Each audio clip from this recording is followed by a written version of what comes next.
আপনি আর শাইখ আহমদুল্লাহর পিছনে লাইগেন না, আর এইভাবে কাদা ছড়াছড়ি করেন না।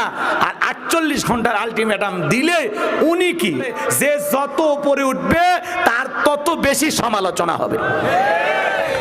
আজকে মিজানুর রহমান আজারি ভাই দেশের বাইরে কেন? এই টুপিওয়ালাদের কারণে।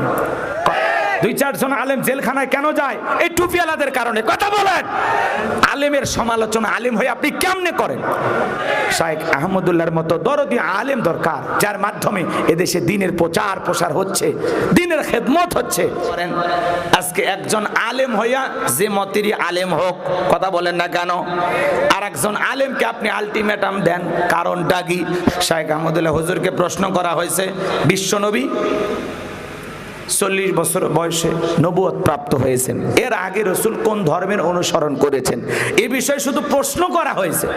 তিনি প্রশ্ন করেছেন, এইটাই ইউটিউব ইন্টারনেটের ভাইয়েরা কাটিং করিয়া শুধু ওই কথাটাই ভাইরাল করে দিয়েছে।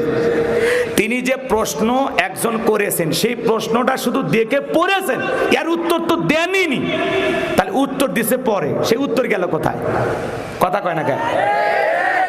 এখন আপনি একজন আলেমের আগে পরে আরো বক্তব্য আছে, আরো কথা আছে, মাঝখানের একটা কথা টানিয়ে নিয়ে গেলে তো বিভ্রান্তি হবে।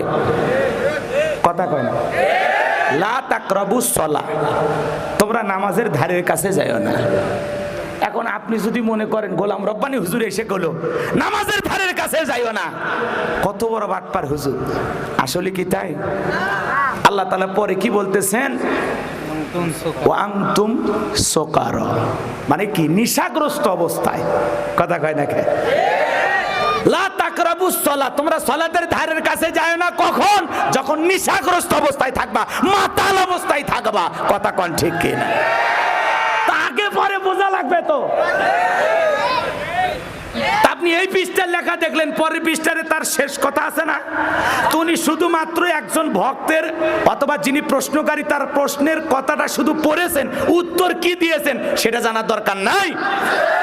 আজকে সেই কথাগুলো না শুনে শাইখ আহমদুল্লাহর মতো একজন বড় আলেম, এখন বাংলাদেশের সমস্ত ওলামা ইকরাম যাকে মহব্বত করে, ভালোবাসে, কথা বলে না কেন, হাজার হাজার মানুষ যাকে প্রশ্ন করে, যার কাছ থেকে সমাধান নেন, এবং মধ্যপন্থী একজন আলেম কখনো বড় গলায় কথা বলেন না। কথা বলে না কেন? শান্তভাবে মানুষকে বুঝান, একজন সুন্দর মনের মানুষ। কথা বলে ঠিক কিনা? সেই প্রিয় শাইখ আহমদুল্লাহ দামাত বারাকাতুহুম, তাকে নিয়ে আপনি এভাবে আলটিমেটাম দেন, হ্যাঁ? আপনার তো 48 ঘন্টা শেষ, এখন কি করবেন? এই জন্য তাহিরি ভাইকে বলতেছি, যে জায়গায় আছেন ওই জায়গায় থাকেন, এভাবে কাদা ছড়াছড়ি করেন না। কথা বলে ঠিক কিনা? এই যে আলেমে আলেমে যখন কাদা ছুঁড়ে ছুঁড়ি, এটা দেখতে খারাপ লাগে।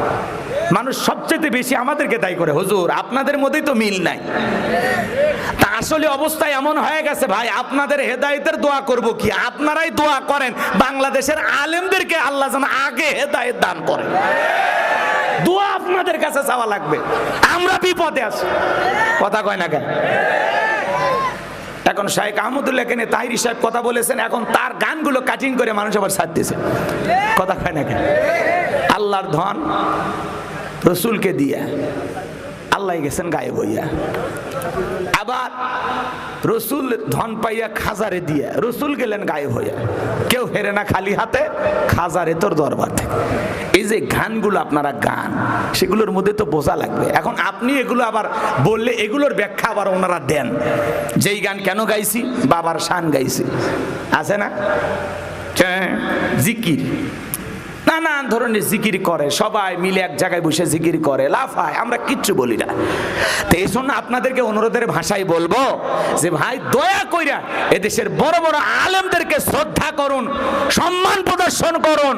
শাইখ আহমদুল্লাহ দ্বারা এদেশে যত দিনের খেদমত হচ্ছে, যত মানুষ উপকৃত হচ্ছে, বন্যা কবলিত হাজারো মানুষের পাশে শাইখ আহমদুল্লাহ হুজুর দাঁড়ায়, গৃহহীন হাজার মানুষের ঘর বাড়ি তুলে দিচ্ছেন। কথা বলে ঠিক।